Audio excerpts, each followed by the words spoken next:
Back to the KIRO 7 real-time traffic team and Tracy Taylor. That does not look good. No, Nick, and actually this is in the northbound direction of I-5 from the ramp at Route 524 this morning. We're going to keep an eye on this.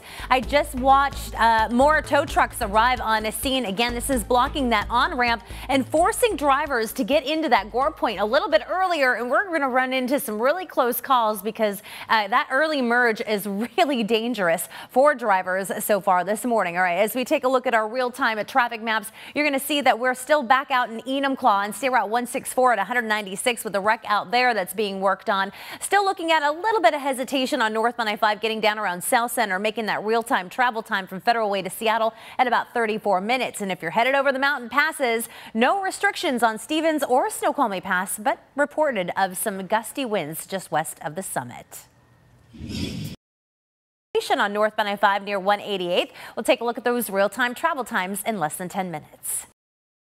Taylor is in the real-time traffic center with a look at our commute. And I want you to count how many times you're going to hear, "Are we there yet? Are we there yet?" We're definitely going to see the drive to be a little on the challenging side. Those of you westbound 16 out near Jackson, you got a little incident here off to the side. Looks like the off-ramp there partially blocked. Not a big deal right now. Could be a little bit later. But great news for drivers down in the south end where all lanes on southbound I-5 are open down at Mounts Road, so no longer an issue down there. All right, so when are the best times to hit the roads for southbound 5 travel? Well, you're going to want to do it tomorrow morning before 10 a.m. That's where things heat up, and it continues until about the evening commute, but we will start to see the drive really kind of tail off after 6 o'clock. Great drive right now from the north end. We'll talk more about that in less than 10 minutes. Pinpoint meteorologist Joe Ranieri is in for Nick this morning with a little bit of freezing fog in places. Exactly right. I'm pinpointing.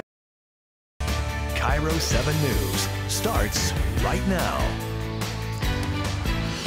Good Friday morning. I'm John Nicely. And I'm Rachel Calderon in for Michelle Millman. It is 5:30 right now, and we need to get things over to KIRO 7's Tracy Taylor in the real-time traffic center. A number of issues on the roads this morning. And since we started at 4:30, we had a crash investigation in Linwood. We had a crash investigation out in Marysville. And now we've got this wreck on northbound I-5 at the Puyallup River Bridge, blocking at least 2 lanes of travel and already doing some damage on that northbound 5 drive around Highway 16 up towards that scene. South Tacoma way to get around to some of this backup. Let's go up to Marysville this morning on our KIRO 7 real-time traffic maps and showing you that 4th Street, both directions, as you get up to the I-5 merge, were closed throughout most of the overnight hours. And that's where KIRO 7's Rob Munoz is live on the scene from the deadly crash that happened early on this morning. Rob, what's the latest?